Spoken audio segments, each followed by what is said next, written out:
नमस्कार विद्यार्थी मित्रांनो, आज आपण SSC board English paper pattern March 2020 याचं स्वरूप पाहणार आहोत. हा पेपर थर्ड लँग्वेज इंग्लिशचा आहे. हा पेपर ॲक्टिव्हिटी बेस असल्यामुळे याला ॲक्टिव्हिटी शीट असं म्हणतात. हा पेपर रिटन पेपर 80 मार्काचा असतो आणि ओरल इव्हॅल्युएशन म्हणजे तोंडी मूल्यमापन हे 20 मार्काचं असतं. अशा प्रकारे हा 100 मार्काचा पेपर असतो. या 80 मार्काच्या ॲक्टिव्हिटी शीटमध्ये एकूण 6 सेक्शन असणार आहेत. पहिला सेक्शन लँग्वेज स्टडीवर आहे आणि हा प्रश्न 10 मार्कासाठी विचारला जाणार आहे. त्याच्यानंतर दुसरा सेक्शन जो आहे तो टेक्स्च्युअल पॅसेज आहे, म्हणजे आपल्या पुस्तकातील पॅसेज इथे दिले जाणार आहे आणि तो 20 मार्कासाठी असणार आहे. त्याच्यानंतर सेक्शन थर्ड हा कवितेवर असणार आहे आणि याला 10 मार्काचा तो असणार आहे. त्याच्यानंतर सेक्शन 4 हा नॉन टेक्स्च्युअल पॅसेज इथे विचारला जाणार आहे, म्हणजे पुस्तकाबाहेरील पॅसेज असेल. याच्यावर 2 प्रश्न विचारले जातील. एक पॅसेजवरील प्रश्नांची उत्तरे इथे लिहावी लागणार आहे आणि दुसरा प्रश्न समरी रायटिंगवर असेल. याच्यानंतर सेक्शन 5 हा रायटिंग स्किलवर असणार आहे, ज्याला 20 मार्क दिले आहेत आणि सेक्शन 6 जो आहे तो ट्रान्सलेशनसाठी आहे, त्याला 5 मार्कासाठी तो विचारला जाणार आहे.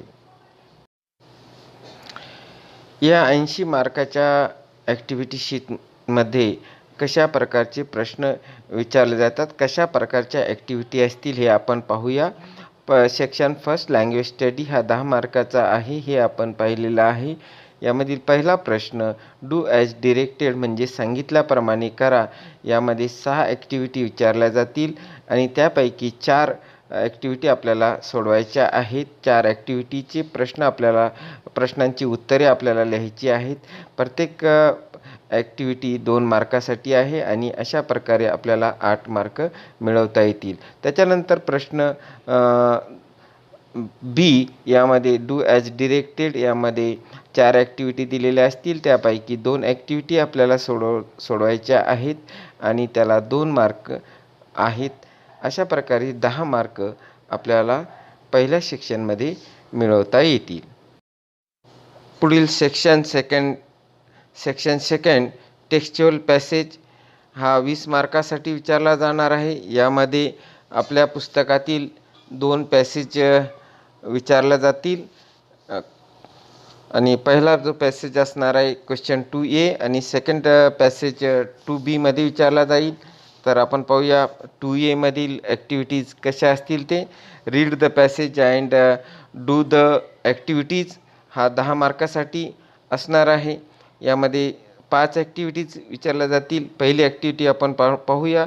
यामध्ये सिम्पल फॅक्च्युअल क्वेश्चन्स विचारल्या जाणार आहेत. यामध्ये ट्रू ऑर फॉल्स असेल किंवा ॲग्री डिसॲग्री या प्रकारचा प्रश्न इथे विचारला जाईल, किंवा मॅच द पेअर्स किंवा complete the sentence, name the following अशा प्रकारे प्रश्न या ॲक्टिव्हिटीजमध्ये विचारले जातील आणि हा प्रश्न 2 मार्कासाठी असेल. त्याच्यानंतर A2 ॲक्टिव्हिटी ही कॉम्प्लेक्स फॅक्च्युअल बेस असणार आहे आणि यामधील प्रश्न complete the web, arrange the sentence in order किंवा who said to whom, choose the correct alternatives योग्य पर्याय निवडा, किंवा कंप्लीट द टेबल तालिका पूर्ण करा, टेबल पूर्ण करा, किंवा फाइंड द प्रूफ्स प्रूफ्स जी आहेत त्यासाठी कोणतं वाक्य दिलेलं आहे तशा प्रकारचं सेंटेन्स तुम्हाला पॅसेजमधून शोधावं लागेल. त्याच्यानंतर A3 ॲक्टिव्हिटीज व्होकॅब्युलरी बेस असणार आहे. यामध्ये सिमिलर मिनिंग वर्ड्स तुम्हाला शोधावं लागतील किंवा अपोजिट अँटोनिम्स अशा प्रकारचे प्रश्न यामध्ये विचारले जातील, किंवा पार्ट ऑफ स्पीचवर प्रश्न असू शकतात, किंवा वर्ड फॉर्मेशन देखील तुम्हाला विचारलं जाऊ शकतं. ॲक्टिव्हिटी 4 A4 यामध्ये ग्रामरवर असणार आहे. ही ॲक्टिव्हिटी सर्व प्रकारच्या ग्रामर यामध्ये विचारलं जाऊ शकतं. त्याच्यानंतर ॲक्टिव्हिटी 5 A5मध्ये personal response. This type of question may be open ended. ह्यामध्ये तुम्ही तुमचं मत व्यक्त करू शकता. तुमच्या मनाने तुम्हाला काय वाटतं ते तुमचं मत तुम्ही येथे लिहू शकता. दुसरा पॅसेज क्वेश्चन 2B विचारला जाईल. Read the passage and do the activities. 10 मार्काचा असणार आहे. यातील ॲक्टिव्हिटी क्वेश्चन 2A जशा होत्या त्याप्रमाणेच असणार आहे. फक्त A1च्या ऐवजी B1, B2, B3, B4, B5 अशा प्रकारच्या 5 ॲक्टिव्हिटी या क्वेश्चन 2B विचारला जाईल आणि प्रत्येक ॲक्टिव्हिटीज ही 2 मार्काची असणार आहे. सेक्शन 3 पोएट्री सेक्शन हा 10 मार्कासाठी विचारला जातो. यामध्ये 2 कविता वर आधारित प्रश्न विचारला जातात. क्वेश्चन 3 एक कविता दिलेली असते आणि त्यावर ॲक्टिव्हिटी बेस प्रश्न विचारले जातात. तर क्वेश्चन 2B एक ॲप्रिशिएशन कवितेचं विचारलेलं असतं. तर पहिला जो क्वेश्चन आहे यामध्ये question 3A read the passage and do the activities हा 5 मार्कासाठी असतो. यामध्ये 3 ॲक्टिव्हिटीज आहेत A1, A2, A3. तर यामध्ये पहा A1 सिम्पल फॅक्च्युअल प्रकारचा हा प्रश्न इथे विचारला जातो. कंप्लीट द सेंटेन्स अशा वाक्य पूर्ण करा किंवा मॅच द सेंटेन्स जोड्या लावा. त्याच्यानंतर चूज द करेक्ट अल्टरनेटिव्ज योग्य पर्याय निवडा आणि हा प्रश्न 2 मार्कासाठी असतो. त्याच्यानंतर A2 कॉम्प्लेक्स फॅक्च्युअल प्रकारचा प्रश्न असतो. यामध्ये प्रश्नांची उत्तरे लिहायची असतात. हा 2 मार्काला विचारला जातो. आणि त्याच्यानंतर थर्ड ॲक्टिव्हिटीज पोएटिक डिव्हाइसवर असते. यामध्ये रायमिंग वर्ड्स वगैरे यासारखी जी काही पोएटिक डिव्हाइसेस आहेत ते विचारले जातात आणि हा 1 मार्कासाठी असतो. कवितेवरील दुसरा प्रश्न ॲप्रिशिएशन ऑफ द पोएम या प्रकारचा असतो. हा 5 मार्कासाठी असतो. प्रश्न अशा प्रकारे असतो. Read the following poem and write and appreciation with the help of the points given below. आणि पॉईंट्स दिलेले असतात. टायटल कवितेचं नाव इथे लिहायचं असतं. अर्धा गुण यासाठी आहे. त्याच्यानंतर नेम ऑफ द पोएट कवीचं नाव लिहायचं आहे. अर्धा गुण आहे. त्याच्यानंतर राईम स्कीम इथे काढून दाखवायची आहे आणि याला 1 मार्क आहे. त्याच्यानंतर फिगर ऑफ स्पीच कोणताही एक फिगर ऑफ स्पीच तिथे लिहायचा आहे. त्याला 1 मार्क्स दिला जातो. त्याच्यानंतर सेंट्रल आयडिया जी आहे कवितेची ती 2 ते 3 ओळीमध्ये 2 ते 3 वाक्यात तुम्हाला लिहायची असते. त्याला 2 गुण असतात. सेक्शन 4 नॉन टेक्स्च्युअल पॅसेज हा पुस्तकाबाहेरील पॅसेज येथे दिलेला असतो. हा 15 मार्कासाठी असतो. यामध्ये पहिल्या भागामध्ये ॲक्टिव्हिटीज दिलेल्या असतात आणि त्या 10 मार्कासाठी असतात. आणि क्वेश्चन 4B सारांश लिहायचा असतो आणि तो 5 मार्काचा असतो. अशा प्रकारे नॉन टेक्स्च्युअल पॅसेज हा 15 मार्काचा परीक्षेमध्ये विचारला जातो. Question 4A read the passage and do the activities 10 मार्कासाठी. यामध्ये 5 ॲक्टिव्हिटीज आहे. एक ॲक्टिव्हिटी आपण समजून घेणार आहोत. A1 सिम्पल फॅक्च्युअल टाईपची ही ॲक्टिव्हिटीज असते. यामध्ये true or false, agree, disagree, complete the sentences, name the following अशा प्रकारचे प्रश्न यामध्ये विचारले जातात आणि हे 2 मार्कासाठी असतात. त्यानंतर A2 activity complex factual base असते. यामध्ये complete the web, arrange the sentence in order, who said to whom, choose the correct alternatives, complete the table, find the proof अशा प्रकारचे प्रश्न यामध्ये विचारले जातात आणि ही ॲक्टिव्हिटी 2 मार्कासाठी असते. यानंतर ॲक्टिव्हिटी 3 A3 ही व्होकॅब्युलरीवर आधारित असते. यामध्ये सिमिलर मिनिंग वर्ड्स म्हणजे समानार्थी शब्द, अपोजिट अँटोनिम्स विरुद्धार्थी शब्द, part of speech, word formation अशा प्रकारची ही ॲक्टिव्हिटीज असते आणि 2 मार्कासाठी ही विचारल्या जाते. त्याच्यानंतर A4 ग्रामरवर आधारित प्रश्न असतो. सर्व प्रकारचे ग्रामर ते प्रश्न यामध्ये विचारले जाऊ शकतात आणि ही 2 मार्कासाठी असते. त्याच्यानंतर A5 ॲक्टिव्हिटी पर्सनल रिस्पॉन्सवर आधारित आहे. यामध्ये तुमचं मत तुम्ही इथे मांडायचं असतं तुमच्या शब्दामध्ये आणि ही 2 मार्कासाठी ही ॲक्टिव्हिटी असते. क्वेश्चन 4A मध्ये जो पॅसेज विचारला जातो त्यावर आधारित क्वेश्चन 4B मध्ये त्या पॅसेजची समरी आपल्याला लिहावी लागते. प्रश्न असा असतो, question 4B, read the passage given in question number 4A and write the summary of it. Suggest a suitable title to the summary.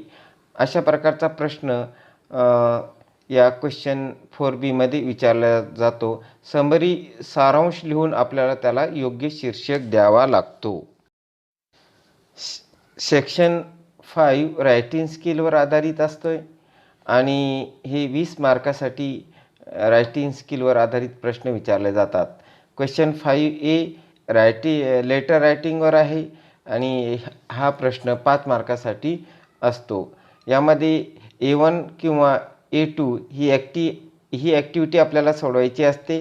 यामध्ये A1 मध्ये इन्फॉर्मल पत्र असतं, इन्फॉर्मल लेटर, किंवा A2 फॉर्मल लेटर. या दोन्हीपैकी आपल्याला एक पत्र लिहायचं असतं. विषय असतो की एखादी जाहिरात दिलेली असते, ॲडव्हर्टाइजमेंट, किंवा न्यूज दिलेली असेल, बातमी दिलेली असेल, किंवा एखादी मोहीम दिलेली असेल, किंवा एखादी घटना त्याबद्दल माहिती दिलेली असेल, त्यावर आधारित आपल्याला पत्र लिहावे लागते. रायटिंग स्किल या सेक्शनमधील क्वेश्चन 5B हा डायलॉग रायटिंगसाठी असतो. डायलॉग रायटिंग किंवा ड्राफ्टिंग अ स्पीच अशा प्रकारचा हा प्रश्न असतो. याला 5 मार्क दिलेले आहेत. यामध्ये B1 और B2 ॲक्टिव्हिटी दिलेली असते. दोन्हीपैकी एक ॲक्टिव्हिटी आपल्याला पूर्ण करायची असते. डायलॉग रायटिंगमध्ये prepare a dialogue from jumbled sentence. वाक्य हे खालीवर दिलेले असतात आणि ते आपल्याला व्यवस्थित लावून संवाद पूर्ण करायचा असतो. त्यासाठी 1 मार्क आहे. त्याच्यानंतर कंप्लीट द डायलॉग, एक संवाद पूर्ण करायचा असतो आणि त्याला 1 मार्क असते. त्याच्यानंतर राईट डायलॉग हा 3 मार्कासाठी प्रश्न असतो. याला एक और असते स्पीच रायटिंग. एकतर तुम्ही वरचं डायलॉग रायटिंग ही ॲक्टिव्हिटी पूर्ण केली पाहिजे किंवा मग तुम्ही एक भाषण तयार केलं पाहिजे. दोन्हीपैकी एक ॲक्टिव्हिटी तुम्हाला पूर्ण करायची असते. त्याला 5 मार्क असतो. क्वेश्चन 6A इन्फॉर्मेशन ट्रान्सफर हा 5 मार्कासाठी असतो. यामध्ये देखील 2 ॲक्टिव्हिटी दिलेल्या असतात. दोन्हीपैकी एक ॲक्टिव्हिटी आपल्याला लिहायची असते. पहिली असते नॉन व्हर्बल टू व्हर्बल. यामध्ये table, web diagram, tree diagram, flow chart, पाय चार्ट यामध्ये माहिती दिलेली असते आणि ती आपल्याला व्हर्बलमध्ये म्हणजे माहितीच्या स्वरूपामध्ये सादर करायची असते. याला एक और असते, त्यामध्ये व्हर्बल टू नॉन व्हर्बल. यामध्ये माहिती दिलेली असते, एक पॅसेज दिलेला असतो छोटासा आणि ती माहिती आपल्याला table, web diagram, tree diagram किंवा फ्लो चार्ट किंवा पाय चार्ट यामध्ये ती कन्व्हर्ट करायची असते. रायटिंग स्किलमधला क्वेश्चन 6B एक्सपांड थीम या स्वरूपाचा असतो आणि याला 5 गुण असतात. यामध्ये 2 ॲक्टिव्हिटी दिलेल्या असतात. दोनपैकी आपल्याला एक ॲक्टिव्हिटी लिहायची असते. A1 और B1 और B2 do one of the following activities अशा प्रकारचा हा प्रश्न असतो. B1 मध्ये न्यूज रिपोर्ट आपल्याला लिहायचा असतो. यामध्ये डे सेलिब्रेशन असेल, एखाद्या ठिकाणी व्हिजिट दिली असेल आपण तर त्याविषयी माहिती लिहावी लागते. एखादा ॲक्सिडेंट झालेला आहे आणि त्याची आपल्याला एक रिपोर्ट तयार करायचा. त्याच्यानंतर स्पोर्ट ॲक्टिव्हिटी असेल त्याचा रिपोर्ट आपल्याला तयार करू शकतो आपण. तसंच एखादी नैसर्गिक जी आपत्ती आहे क्लायमेटीज त्याच्यावर देखील आपल्याला रिपोर्ट विचारला जाऊ शकतो. त्याच्यानंतर याला और असतं डेव्हलप अ स्टोरी. यामध्ये एखाद्या स्टोरीचा, एखाद्या गोष्टीचा आपल्याला शेवट दिलेला असेल किंवा सुरुवात दिलेली असते आणि आपल्याला ही गोष्ट तयार करायची असते. अशा प्रकारचा प्रश्न या एक्सपांड द थीम यामध्ये विचारलेला असतो. सेक्शन 6 स्किल डेव्हलपमेंटसाठी असतो.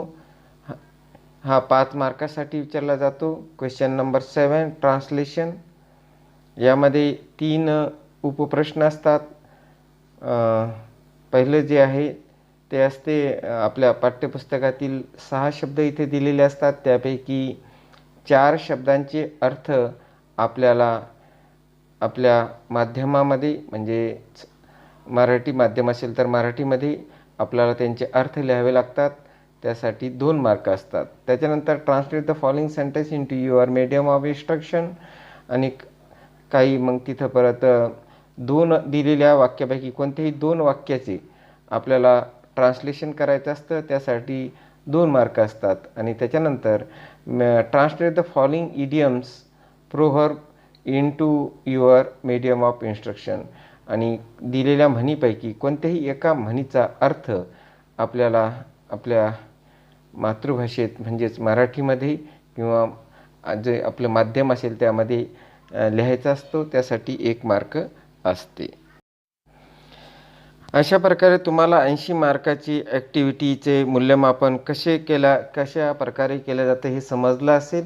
आता ओरल ऑर इंटरनल इव्हॅल्युएशन हे शालेय लेवलवर होत असते आणि त्यामध्ये लिसनिंग स्किल जी आहे तर ती 5 मार्कासाठी असते आणि स्पीकिंग स्किल ही 5 मार्कासाठी असते. त्याचप्रमाणे 2 असाइनमेंट शिक्षक देत असतात आणि ते 10 मार्काचे असतात. अशा प्रकारे एकूण 20 मार्कासाठी इंटरनल इव्हॅल्युएशन अंतर्गत मूल्यमापन होत असते. अशा प्रकारे इंग्रजी विषयाचं 100 मार्काचं मूल्यमापन तुम्हाला समजलं असेल. Thank you for watching.